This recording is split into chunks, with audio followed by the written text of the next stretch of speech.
بات کریں بھیا. صاحب فضیل بات کرو. ہاں فضیل بات کر رہا ہوں دہلی سے. دہلی سے فضیل بھائی کیسے ہیں؟ خیریت سے ہیں؟ جی بھائی 2 منٹ کہنا چاہوں گا آپ سے. آپ سے کوئی سوال نہیں کرنا مجھے.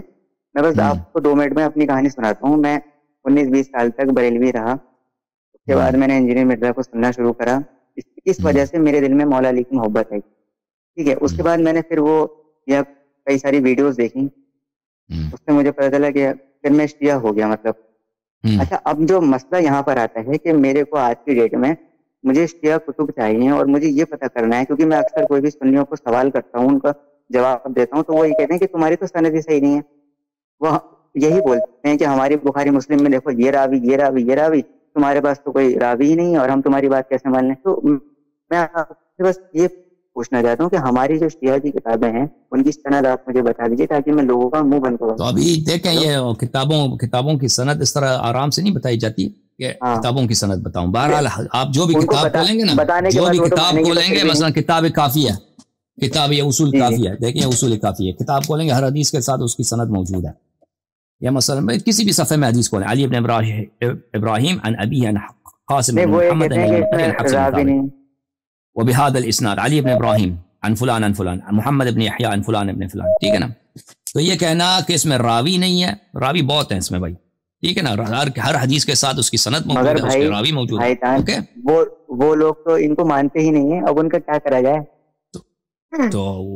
تو ہم یہ تو بات آپ کی غلط ہے نا کہ وہ اگر شیعہ مذہب کو مانتے ہی نہیں ہے تو آپ کہتے ہیں کافی کو مانو. اگر کوئی شخص شیعہ نہیں ہے 12 اماموں کو نہیں مانتا وہ تو کبھی نہیں کرے گا کہ آ کے کیا کرے. وہ تو کیا کرے گا وہ آ کے مثلا شیعہ حدیث کو قبول کرے گا. آپ پہلے ان کو شیعہ بنائے ہیں. ہاں طریقہ کار یہ ہے کہ پہلے کوئی شخص مان لیتا ہے کہ میں جو بخاری مسلم کا جو طریقہ کار ہے ابو بکر عمر یہ باطل ہے اس کی اتباع نہیں کرنی. ہم نے اہل بیت علیہ السلام کی اتباع کرنی. پھر وہ شیعہ حدیث کو قبول کرے گا. ہاں جب ایک شخص آپ کے اماموں کو نہیں مانتا تو آپ کے روات آپ کے محدثین کو تو نہیں مانے گا نا. آپ تو بڑے عاقل آدمی ہیں. دہلی والے آپ سب آپ جیسے ہیں. نہیں میرے جیسے نہیں. بالکل نہیں. آپ تو جینیس نکلے نا بھائی. آپ تو جینیس نکلے. آپ ایپل کمپنی میں اپلائی کریں. ہاں ان کے لیے ایک نیا آئی فون ڈیزائن کریں. جینیس والی کی بات نہیں ہے بس اہل بیت کا سوال ہے. دنیا کھڑی ہے دوسروں کی طرف میں اہل بیت کا نہیں میں آپ سے مذاق کر رہا ہوں بھائی. اس طرح نہیں ہے نا. وہ ہر چیز کا ایک ترتیب ہوتا ہے نا. ایک شخص قرآن کو نہیں مانتا. قرآن کو اگر نہیں مانتا تو آپ قرآن کی آیت دکھا کر اس کو کوئی حکم ثابت تو نہیں کر سکتے نا. Okay thank you. Okay thank you. جی جناب السلام علیکم. بات کریں بھائی. السلام علیکم. ہاں بات کرو بھائی. السلام علیکم سر. علیکم السلام.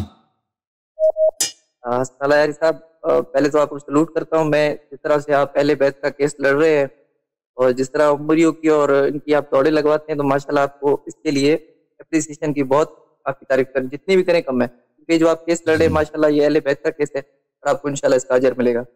Okay thank you sir. اللہ آپ کو جزاک خیر دے. تھینک یو سپورٹ کا شکریہ. حسن اللہ صاحب میرے پاس میرے ذہن میں کچھ سوالات ہیں. الحمدللہ میں ہوں تو شیعہ بٹ اس کے بعد کچھ سوالات میرے ذہن میں جس طرح ہمارے یہاں اہل تشیع میں آپ کو پتہ ہے کافی گروپس ہیں تو ان کی بھی کچھ باتیں میرے ذہن میں ہیں اور تھوڑا سا مائنڈ مکس اپ ہو گیا تو مجھے کلیئرنس کے لیے میں نے کہا آپ سے سوالات آپ کے آگے رکھوں. سوال یہ ہے سر کہ مولا علی کے بارے میں جس طرح کے ان کے لقب ہیں ید اللہ کا عین اللہ کا تو میرے ذہن میں یہ سوال پیدا ہوا کہ کیا اللہ اس چیز پہ قادر ہے کیا اللہ اشرف المخلوقات کی صورت میں دنیا کے اندر اس کی ظاہری ہوئی ہے یا نہیں ہوئی؟ نہیں ہوئی. اللہ تعالیٰ جسم نہیں ہے اور اللہ تعالیٰ کو کسی آنکھ نے کبھی نہیں دیکھا ہے اور نہ دیکھے گا. قرآن مجید فرماتا ہے لا تدرکہ الابصار وہو یدرک الابصار وہو اللطیف الخبیر. اللہ تعالیٰ آنکھوں میں نظر نہیں آنے والی چیز ہے. وہ ہے ہی نہیں. جسم ہے ہی نہیں. وہ کسی مکان میں ہے ہی نہیں. وہ کسی مکان کا محتاج ہے ہی نہیں. وہ آنکھ میں نظر نہیں آنے والی چیز ہے. اللہ تعالیٰ ہر چیز جو آنکھ میں نظر آتی ہے وہ مخلوق ہے. اللہ نے اس کو بنایا ہے. وہ رب وہ ہے جو آنکھ میں نظر نہیں آتا. اوکے سر اس میں پھر ہم لوگ اگر حدیثوں کی طرف جاتے ہیں تو اس میں حدیثوں میں 2-3 چیزیں ہمیں اشارتاً ملتی ہیں کہ خدا نے آدم کو اپنی صورت جیسا بنایا, اپنی صورت جیسے میں بنایا. پھر ایک نہیں وہ صورت جو ہے نا وہ صورت سے مراد یہ نہیں کہ اللہ تعالیٰ نے اپنے ہم شکل بنایا. اس کا مطلب یہ ہے کہ جیسے اللہ تعالیٰ نے کہا وَنَفَخْتُ فِيهِ مِن رُوحِي اور کعبہ کو کہا کہ اب میری بیت میری جو میرا گھر ہے ٹھیک ہے نا اللہ تعالیٰ نے کہا کہ کعبہ میرا گھر ہے. اب اللہ تعالیٰ کعبے میں رہتا ہے. کعبہ تو لوگ کھولتے ہیں، اس کے اندر جاتے ہیں، جھاڑو لگاتے ہیں، صاف کرتے ہیں. اللہ تو نظر نہیں آتا اس میں نا. تو اللہ نے کیوں کہا وہ بیتی؟ قرآن میں فرمایا وَطَهِّرَ بَيْتِيَ لِلطَّائِفِينَ وَالْعَاكِفِينَ وَالرُّكَّعِ السُّجُودِ، میرے گھر کو صاف کر. ٹھیک ہے نا. اللہ تعالیٰ نے آدم علیہ السلام کو اپنے شکل میں بنایا ہے. میں اس کا حدیث آپ کو دکھا دیتا ہوں. اس کا مطلب یہ نہیں ہے کہ وہ اللہ کی شکل ہم شکل ہے. اس کا مطلب کچھ اور ہے. مطلب یہ ہے کہ جو شکل اللہ نے بنایا ہے وہ بڑا شریف شکل ہے. جیسا کہ کعبہ اس کا بیت ہے، یہ نسبت جو ہے شرافت کی نسبت ہے، نہ کہ واقعا اللہ تعالیٰ اس میں رہتا ہے. اس کی جو حدیث مبارک کی وہ اس طرح کے میں دکھا دیتا ہوں. ایک منٹ. یہ کتاب ہے کتاب الاصول من الکافی، الاصول من الکافی، الاصول من الکافی، چاپ دار الکتب الاسلامیہ، صفحہ نمبر 133، باب الروح. یہاں پہ حدیث نمبر 3. میں نے پوچھا امام علیہ السلام سے وَنَفَخْتُ فِيهِ مِنْ رُوحِي كَيْفَ هَذَا النَّفَخْ، اللہ تعالیٰ نے کہا کہ میں نے اپنے روح آدم میں پھونکی ہے. یہ کیا ہے؟ اللہ نے اپنا روح کس طرح پھونکا ہے؟ اللہ کا روح مثلا آدم میں داخل ہو گئی ہے. وقال ان الروح متحرك كالريح وانما سمي روحا لانه اشتق اسمه من الريح وانما اخرجه عن لفظة الريح لان الارواح مجانسة الريح وانما اضافه الى نفسه لانه اصطفاه على سائر الارواح. روح کو اس لیے روح کہا گیا ہے کہ روح جو ہے متحرک ہے، جیسے کہ ہوا، ریح ہوا کو بولتے ہیں، ہوا متحرک ہے، روح بھی اسی طرح متحرک ہے. اور کیونکہ ارواح جو ہیں، ارواح ایک دوسرے کے بو سے انس رکھتے ہیں، ارواح ایک دوسرے کے بو سے انس رکھتے ہیں، اس لیے روح کو، ارواح کو ریح کہا گیا، روح کہا گیا، کیونکہ روح سے مشتق ہے، ریح سے مشتق ہے، اور ریح کا مطلب ہے بو، اور ریح کا مطلب ہے ہوا. اچھا، اور اس لیے کہا نفخت فیہ من روحی لأنہ اصطفاہ علی سائر الارواح، کیونکہ اللہ تعالیٰ نے آدم علیہ السلام کی روح کو اسے ارواح پہ فضیلت دی ہے. فضیلت جیسے کعبہ بیت ہے نا، اللہ کا گھر ہے. یہ نہیں کہ اللہ ادھر رہتا ہے، یہ کعبہ اللہ کا گھر ہے، اس لیے کہتے ہیں اللہ کا بیت ہے کہ یہ دوسرے مقامات پر اللہ نے اس کو فضیلت دی، اس کی برتری ہے، اس لیے کہا کہ میری بیت، نہ کہ اللہ اس میں رہتا ہے. روح بھی اللہ کا روح نہیں ہے، اللہ کا مثلا روح ہے، اللہ نے اپنے روح سے کاٹ کے اس کو میں ڈال دیا، نہیں. روح اس لیے کہ یہ روح جو اللہ کی مخلوق ہے یہ دوسرے روحوں پر افضل ہے. کما قال لبیت من البیوت بیتی، کیونکہ کعبہ کو کہا بیتی، ولرسول من الرسول خلیلی، حضرت ابراہیم علیہ السلام کو خلیلی، واشباہ ذالک، اور اس طرح دوسرے جو قرآن میں، وکل ذالک مخلوق مصنوع محدث مربوب مدبر. اور یہ سب جو اللہ نے کہا کہ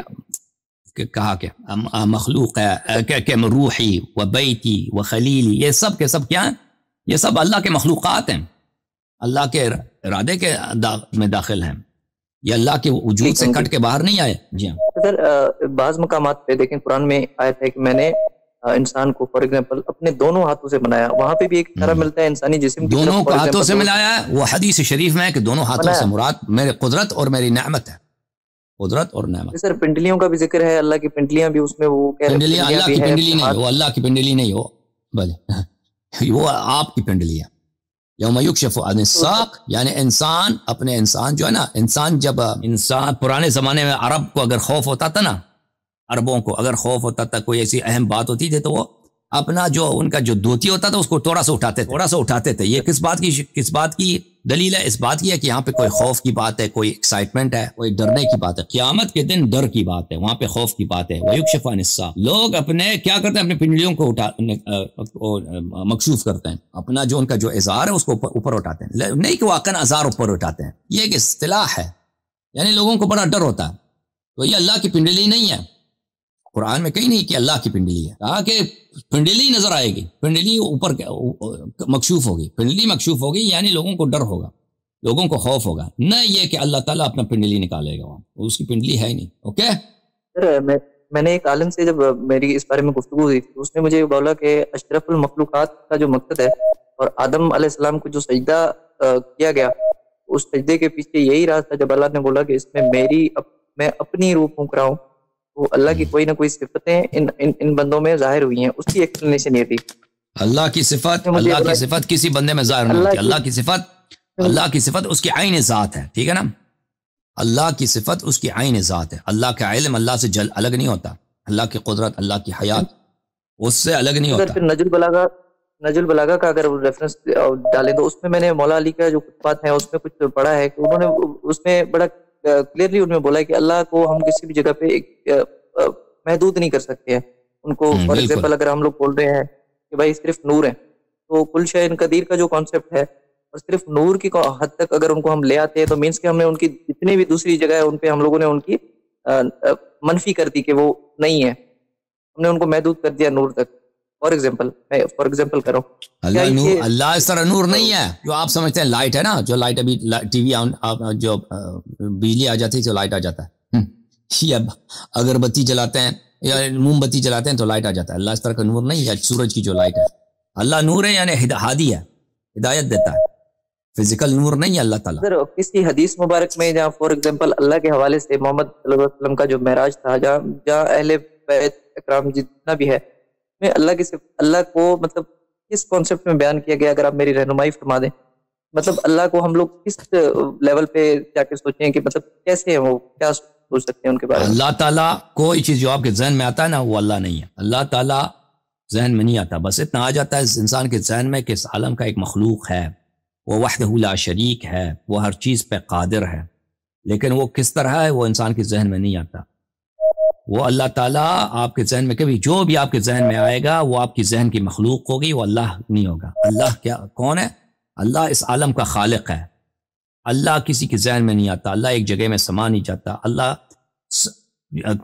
اللہ ہمارے قریب ہے, نہ اس طرح کہ وہ ہمارے بالکل فزیکلی ساتھ ہو. اللہ ہم سے دور ہے, نہ اس طرح کہ یہاں یہ جگہ جو ہے اللہ سے بھلے یہاں سے اللہ تعالیٰ دور گئے ہیں. اللہ تعالیٰ یہ سب جسمانی چیزوں کے صفات ہیں. جو فزیکل چیز ہے نا, جسم فزیکل طبعی جو چیزیں ہیں, میں ہوں, آپ ہیں, قلم ہے, کاغذ ہے, دیوات ہے, دیوار ہے, گھر ہے, پہاڑ ہے, پتھر ہے, یہ چیزیں بھلے ان کو آپ دیکھتے ہیں یہ ایک جگہ پہ ہوتی ہیں پھر دوسری جگہ چلی جاتی ہیں, بڑی ہوتی ہیں, چھوٹی ہوتی ہیں, ٹھیک ہے نا. اللہ تعالیٰ اس طرح نہیں. اللہ تعالیٰ میں کسی قسم کی تغیر نہیں ہے. اللہ تعالیٰ کبھی چینج نہیں ہوتا. بس وہی ہے جو اللہ تعالیٰ نے خود اپنے صفات کو بیان کیا ہے. خالق زمین و آسمان ہے, وحدہ لا شریک ہے, کسی مکان کا محتاج نہیں, وہ ہر مکان کا خالق وہ ہے. دنیا نہیں تھا, اللہ نے دنیا کو بنایا. مکان نہیں تھا, اللہ نے مکان کو بنایا. ٹھیک ہے نا, کوئی نہیں تھا, اللہ نے سب کو بنایا. اللہ تعالیٰ وہ ہے کہ وہ ہر چیز سے منفرد ہے, اس جیسا کوئی چیز نہیں ہے, اس جیسا کوئی نہیں ہے. اللہ تعالیٰ ہر چیز سے منفرد ہے. اس طرح کی روایت آتی ہے کہ نبی اکرم صلی اللہ علیہ وسلم کا اور مولا علی کا جو نور ہے وہ اللہ نے اپنے نور میں سے 1400 سال آدم کی تخلیق سے پہلے وہ اپنے نور سے بنایا نا. اس کا مطلب یہ نہیں ہے, مطلب یہ نہیں کہ اللہ تعالیٰ خود نور ہے, لائٹ ہے, تو اس کا اللہ تعالیٰ لائٹ نہیں. اللہ تعالیٰ جو نور ہے وہ یعنی ہادی ہے. اللہ تعالیٰ نے جس مواد سے اہل بیت علیہ السلام کو خلق کیا وہ مواد بڑا عالی مقام ہے. ٹھیک ہے نا, ان کی جو طینت ہے, جو گل ہے, جس سے اللہ نے بنایا وہ بہت ہی پاکیزہ ہے, بہت مبارک ہے. جیسے کعبہ کو اپنے سے نسبت دیے کہ بیتی, ٹھیک ہے نا, اسی طرح اس نور کو بھی اپنے آپ سے نسبت دیے کہ من نوری, کہ میں نے ان کو اپنے نور سے بنایا. نہ یہ کہ اللہ خود نور ہے, ٹھیک ہے نا, اسی نور کو کاٹ کے پیغمبر بنا دیا یا کسی دوسرے کو بنایا. یہ اللہ تعالیٰ اس طرح کی نور ہے ہی نہیں ہے, اس میں کسی تقسیم تجزیہ ہے نہیں ہے. وہ اس طرح نہیں ہے کہ اس سے کچھ چیز الگ ہو سکتا ہے.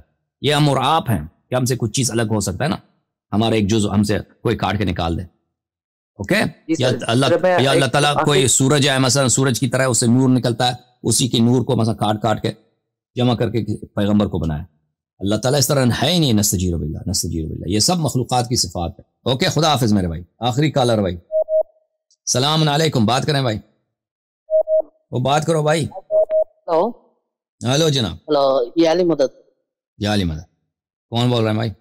میرا نام حبیب ہے اور میں بنگلور سے بول رہا ہوں. جی بنگلور بھائی. ہاں, آپ کا بہت بڑا فین تھا, آپ سے بات کرنے کے لیے بہت دنوں سے ویٹ کر رہا تھا.